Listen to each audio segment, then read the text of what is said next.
Leipzig, Germany, Thursday, February 26, 2015, 6:42 a.m. A 12-officer tactical unit from the Saxony State Criminal Police stacks in the stairwell of a beige apartment block on Wilhelmina Reicherstrasse. The battering ram takes the door off its frame in under 3 seconds. In the kitchen, they find Christiane Schmidt in a dressing gown holding a coffee cup about to leave for her nanny shift. She doesn't understand what's happening. In the childhood bedroom, they find her 20-year-old son, Maximilian. A single bed, a school desk, a computer chair. Inside that tiny room, police find roughly 320 kilograms of narcotics sorted by product and dose. MDMA crystal, vacuum-sealed cocaine bricks, LSD blotters, amphetamine powder, cannabis, and ecstasy pills stamped with car logos. About 4 million euros in Bitcoin open on an unlocked laptop displaying an Excel spreadsheet. More than 3.9 million euros of it, locked behind private keys, police will never recover. And about 48,000 euros in cash stuffed into skirting boards, wool socks, and taped under the desk. An afterthought compared to the crypto.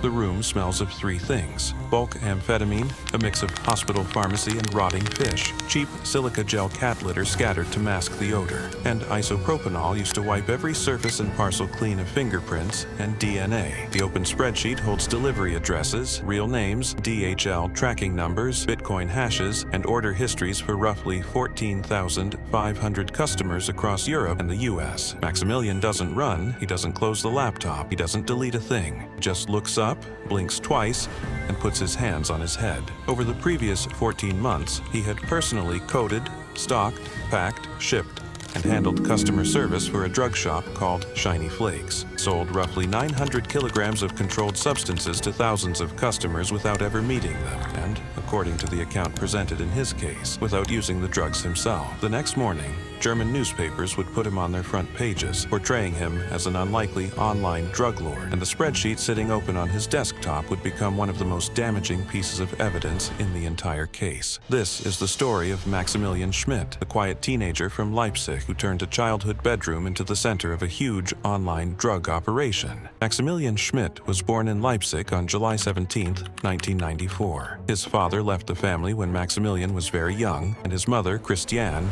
raised him while working as a private childminder. There was nothing obviously extraordinary about his childhood. Teachers described him as intelligent, quiet, and socially withdrawn. He wasn't particularly interested in parties, sports, or large groups of friends. Instead, his attention increasingly moved toward computers. At 11, he reportedly built his first desktop computer from individual components. By 13, he was already writing JavaScript. By 15, he had created websites of his own, including a fan portal that reportedly attracted thousands of registered users. Computers gave him something the outside world apparently did not: predictable systems. A program followed rules. A website could be designed. A problem could be broken into smaller problems and solved. At 16, he left school without completing his education and began working part-time. But his fascination with the internet continued. Then, he discovered the growing underground world of online marketplaces. Platforms such as Silk Road had demonstrated that illegal commerce could be organized through websites that resembled ordinary e-commerce. Customers could browse products, make selections, pay digitally, and receive packages without meeting the seller. Schmidt reportedly studied this environment closely, but instead of simply copying it, he saw a weakness. The Darknet was complicated. New users had to understand unfamiliar technology, digital wallets, encrypted communication, and interfaces that were difficult for ordinary people. Schmidt's idea was much simpler: make an illegal marketplace feel like a normal online shop. In August 2013, he registered the name Shiny Flakes and began building the website himself. He worked from his childhood bedroom, using his programming knowledge to create the structure of an online store. By October 2013, Shiny Flakes was operating. The website reportedly featured product photographs, descriptions, prices, customer accounts, a shopping cart, and reviews. It looked ordinary at first glance, but the products were illegal drugs. Schmidt's role was primarily that of a retailer. Inventory looks good. He obtained wholesale quantities, organized the inventory, listed the products, accepted orders, and arranged delivery. Customers didn't need to know who he was, didn't need to know most of them either. The website created a wall between the buyer and the seller. Behind that wall, however, Schmidt was working almost constantly. The operation grew because Schmidt treated it like a business. He wasn't simply taking occasional orders. He was managing inventory, answering customer messages, tracking shipments, handling payments, and maintaining a database. He reportedly worked for long hours every day, with the computer becoming the center of his life. Orders arrived online, and the physical work followed later. Packages had to be prepared and sent. As the number of customers increased, organization became essential. Schmidt therefore created records that allowed him to track transactions and repeat customers. This decision would eventually become one of the greatest weaknesses in his entire operation. The more Shiny Flakes expanded, the more information accumulated inside his computer. Names, addresses, orders, shipping information, payments, and customer communications created a digital history of the business. From his perspective, the records made the operation easier to manage. From an investigator's perspective, they could become a roadmap. The website also developed a reputation among its customers. Packages were carefully prepared, and small gifts such as Haribo gold bears were reportedly included. That harmless-looking detail would later become surprisingly important. Meanwhile, Schmidt's financial success was growing. According to the case account, the operation eventually generated enormous revenues and accumulated significant cryptocurrency. Yet, his personal surroundings remained ordinary. He still lived with his mother. His bedroom still looked like a young man's bedroom. There was no giant warehouse and no obvious criminal headquarters. That contrast was perhaps the most remarkable feature of Shiny Flakes. A large criminal marketplace was being controlled from a small private room. Christiane apparently believed her son was involved in online commerce and reselling goods. She did not understand what the packages, boxes, and constant computer activity actually represented. While his mother saw a quiet son working on the internet, investigators were beginning to see something else. Suspicious packages started appearing in the postal system. A parcel would be intercepted, returned, damaged, or flagged, and inside would be narcotics. Then another package would appear, and another. Investigators began comparing them. The packaging had similarities. Destinations varied, but the pattern was becoming clearer. Then they noticed the sweets. The same Haribo gold bears appeared in multiple drug shipments. One packet of candy meant nothing. Repeated across suspicious parcels, it became a signature. The postal trail began leading investigators toward Leipzig. They examined shipping records and surveillance footage around parcel stations. A young man appeared repeatedly during the early hours, often moving by bicycle and carrying packages. The investigation was no longer about isolated parcels. It was about identifying the person behind an entire network. The authorities reportedly spent months building the case. They examined where the parcels were being dropped, when they were being dropped, and how the sender information had been constructed. Schmidt had attempted to avoid revealing his identity, but the physical world was harder to hide than the internet. Every package had to enter the postal system. Every parcel had to move through a facility. Every delivery created a timestamp, and every trip to a parcel station potentially placed him in front of a camera. Investigators gradually connected the digital marketplace to a physical person. They identified the Leipzig address and placed it under observation. But knowing where Schmidt lived wasn't enough. They wanted to understand the supply chain, and, most importantly, they wanted to catch the operation at the moment when the evidence would be strongest. That opportunity came on February 26, 2015. A fresh shipment was reportedly delivered to the apartment building. Investigators were already tracking activity connected to the supply network, and when the courier arrived, officers moved in. The courier was intercepted. Suddenly,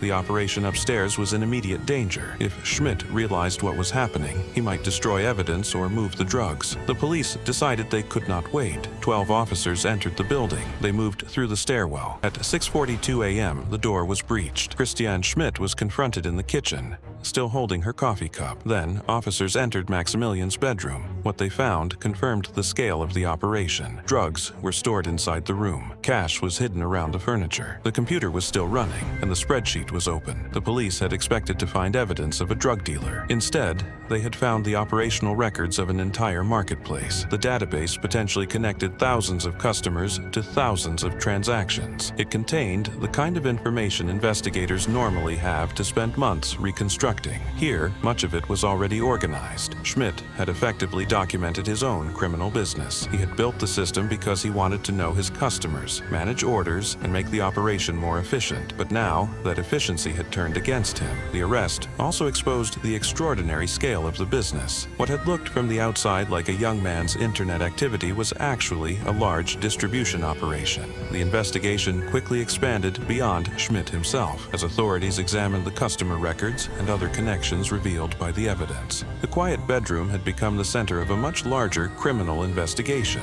Schmidt was eventually prosecuted for large-scale narcotics trafficking and related offenses. His trial opened later in 2015, and one of the most important legal questions concerned his age. He had begun the operation when he was 18 and was only 20 when police arrested him. His defense argued that juvenile law should apply because the criminal enterprise had begun when he was still legally young. The court accepted the argument, significantly affecting the sentence. On November 3, 2015, Schmidt was sentenced to 7 years in a youth correctional facility. Identified cryptocurrency, cash, and other assets were ordered confiscated, and restrictions were placed on his ability to operate commercial online platforms. But the story didn't end with the sentence. The authorities had recovered a large amount of cryptocurrency, yet questions remained over digital assets whose private keys had not been obtained. Cryptocurrency values changed dramatically over the following years, making the missing funds even more significant. At the same time, the customer database continued to create consequences. Thousands of people who believed they had interacted anonymously with an online marketplace could now potentially be identified through records recovered from Schmidt's computer. The irony was difficult to ignore. The database that had helped him build a successful criminal business also helped investigators understand it. While Schmidt was serving his sentence, his story began moving into popular culture. In 2019, Netflix released How to Sell Drugs Online Fast, a fictionalized series inspired in part by his case. The show became internationally successful and introduced a much wider audience to the strange idea of a teenager running an online drug business from his bedroom. Then, in 2021, Netflix released Shiny Flakes, The Teenage Drug Lord, a documentary focused directly on Schmidt and his story. His childhood bedroom, his technology, and the operation became part of the public narrative. But beneath the media attention, another chapter was reportedly developing. The first operation had collapsed because of mistakes, too much information, too much centralization, and too much evidence left behind. A second operation would reportedly attempt to avoid those weaknesses. More people were involved. Storage was separated from the family home. Communications were more carefully protected. The infrastructure was designed with lessons from the first investigation in mind. But there was one weakness that could not be removed. Investigators already knew Maximilian Schmidt. They knew his history, they knew what he had built before, and they were watching. The second marketplace reportedly began operating in late 2019 and continued into the early 2020s, moving significant quantities of drugs through thousands of parcels. But this time, Schmidt was not an unknown teenager. He was a convicted criminal whose previous operation had already been studied by law enforcement. The authorities reportedly monitored the new network and eventually shut it down. Schmidt was arrested again, and the legal situation was now very different. He was an adult facing a second major prosecution. Prosecutors also had something unusual to work with: Schmidt's own public story. His appearances in connection with the Netflix productions gave investigators and prosecutors insight into how he viewed the original operation. In court, the prosecution argued that he had not genuinely changed and had continued to treat criminal activity as a technical problem that could be improved and optimized. On May 10, 2023, Schmidt was sentenced to 4 years and 6 months in prison for the second operation. The story had now come full circle. The teenager who had once sat alone in his bedroom building websites had created a criminal marketplace, watched it collapse, served a sentence, become the subject of television and documentary productions, and then become involved in another marketplace. But the most striking part of the Shiny Flakes story is not simply the quantity of drugs or the amount of money. It is the contradiction at the center of it. Schmidt did not fit the traditional image of a criminal mastermind. There was no enormous headquarters, no army of employees, no obvious criminal lifestyle. There was a bedroom, a computer, and a young man who understood technology well enough to turn a simple e-commerce concept into a large illegal business. For a time, the internet allowed that business to feel almost invisible, but the internet also created something Schmidt could not completely control: data. Every order created a record. Every parcel created a trail. Every customer created information. Every digital transaction potentially left evidence. He wanted technology to separate him from the people buying his products. Instead, his own systems connected them. He wanted the computer to make the operation invisible. Instead, the computer preserved its history. And when the police finally entered that Leipzig apartment at 6:42 a.m., they didn't just find drugs. They found the story of the entire operation sitting on a screen. The lesson of Shiny Flakes is therefore larger than the story of one young criminal. It is a story about how technology can make something enormous appear ordinary, how a bedroom can become the headquarters of a global operation, and how the same systems that create efficiency can eventually create evidence. Maximilian Schmidt wanted to build a business that could operate without human contact. He wanted customers without conversations, payments without handshakes, and deliveries without meetings. For 14 months it worked. Then, one morning, the door came off its hinges, the laptop remained open, the records remained intact, and the empire that had been built behind a screen began to disappear.